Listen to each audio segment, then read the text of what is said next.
Hello everyone, and welcome to this week's video. Preachers everywhere will be getting themselves psyched up for Trinity Sunday this weekend. All the old illustrations will be dusted down, the three-leaf clover, the idea of water as ice, liquid or steam, light as a wave and a particle to hold two conflicting ideas together.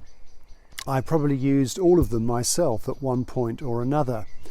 All are using words and metaphors to describe a concept that is essentially beyond human understanding, which, as we're talking about God, shouldn't surprise us.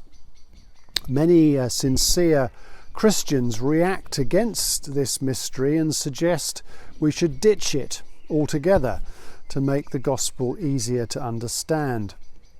I would love to commend the Christian faith to people in ways they can understand and respond to, so I do have some sympathy with this idea.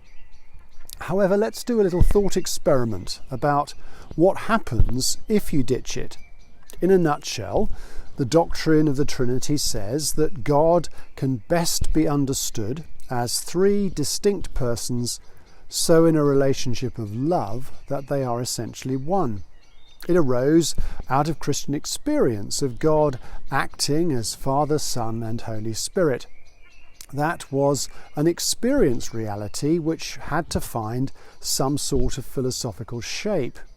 So if we say we don't believe in the Trinity, that would mean that one of the persons of God isn't, well, God. If we say God the Father, who made the world, isn't God, then there is no God. Richard Dawkins is right, and we are simply the results of biology, random chance and selfish genes.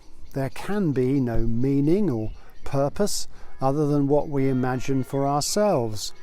There could be no grand plan. There could be no real morality other than what is expedient or decided by majority, and no criteria other than the greatest good for the greatest number of people to decide how we ought to behave. And since we don't even know ourselves very well, it's virtually impossible to decide what good is in any particular circumstance. Also, there would be no reason to behave well other than social pressure, and no reason to develop character if no one was watching. It would be a recipe for public morality and private license. If we say Jesus isn't in God, then he can't be a great moral teacher, because much of what he said makes no sense at all unless he really was divine.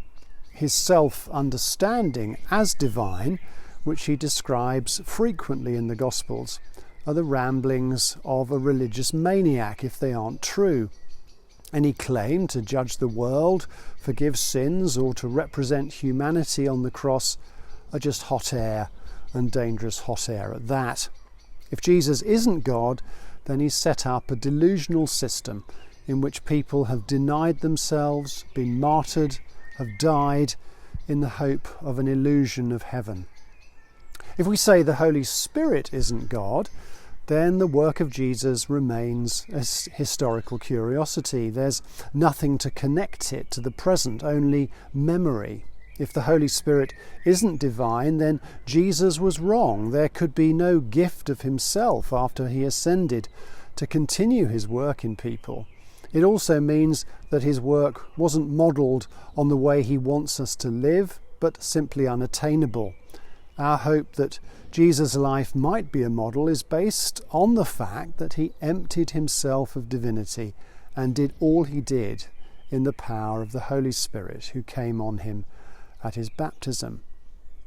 So it sounds reasonable to dismiss the doctrine of the Trinity, but to do so is to deny both the reality of Christian experience and the way God has revealed himself to us.